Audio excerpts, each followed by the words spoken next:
Hello YouTube. I was recently grilling for Memorial Day when I noticed the Weber 70th anniversary grills on sale for $300.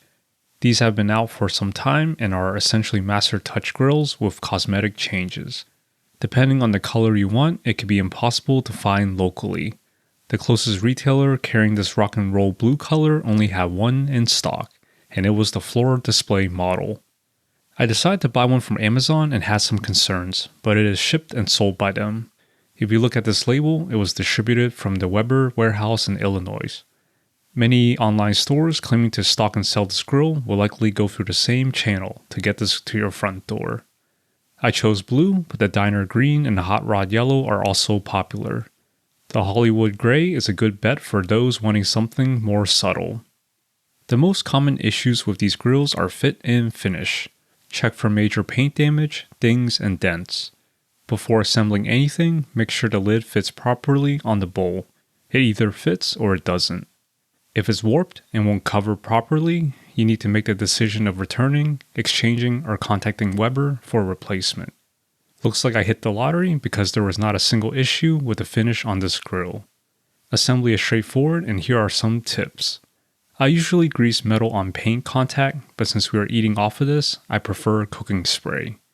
Parts that don't quite fit can be finagled with a soft rubber mallet. There is a proper orientation of the legs and ash catcher handle in relation to the front handle. This is in the manual but easy to miss, and I had to take things apart to get it right. Once again, I am lucky none of these pieces are bent or damaged from the factory. When it comes to assembling the lid holder, this tool they provide is a joke. Use a 11mm socket as a nut is hard to turn. I even had to spray oil on it. After you finish assembly, they include a novelty bottle opener so you can reward your hard work. This license plate is also a nice decoration piece for the garage. There's already videos out there discussing all the features of this grill. I personally wanted the retro limited edition decorations. Starting from the top are faux wood handles and the thermometer, which looks just like a car emblem. The wheels also have automotive themed caps. What I really like is the solid bottom tray. Most tripod style grills have the great tray with obvious drawbacks. If none of these matter to you, just buy the normal Master Touch.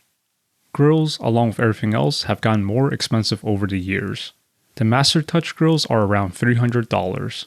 That's almost double the price of the base Kettle, which I happen to have here. I have owned this for 5 years. It still works, and properly cared for, these can last decades. Mine has some rust and dings, but that can be fixed. This lid does not completely shut, but that's my own fault for dropping it countless times. So why buy higher end models? Here are 2 things that I consider significant improvements. The ash catcher is better implemented compared to the tray of the base model. While that tray is easy to use and replace, windy days will blow the ash everywhere. The second is the lid holder. Although the lower models have a lid hook, I find it easy to miss, and so will your friends and anyone unfamiliar with the grill. The higher end models come with a thicker grate with folding edges for adding charcoal. The center can be removed for additional accessories, and below are the charcoal baskets. The actual Master Touch grills include a warming rack that is not included here. This gourmet cooking system is overkill for some people who just prefer the normal grate. In that case, there is a premium version that sits in between these 2 models. I would say that is the ideal grill for most, as it has the improved ash catcher and tool notches on the front handle. Believe it or not, the thermometer on these grills are considered by many to be in the wrong place and are often relocated near the vent. Uninsulated top vents are easily handled by using tongs to smack it open and shut. This prevents you from getting burned by touching it. What it really comes down to is convenience and how important that is to you. If you grill once a year, every July 4th, the base model is more than enough. If you don't mind buying used, those can be found secondhand for very cheap. If you grill multiple times a week, the extra features of the higher models may be worth the extra costs.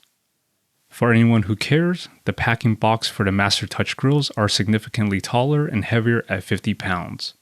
Kudos to the delivery drivers for not banging this up because there is no option to wrap a blank box around this. Some people like to keep and collect these.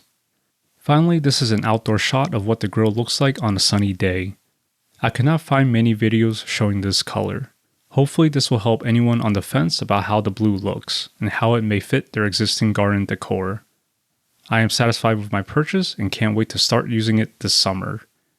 If you learned something new from this video today, please like and subscribe, and I'll see you all next time.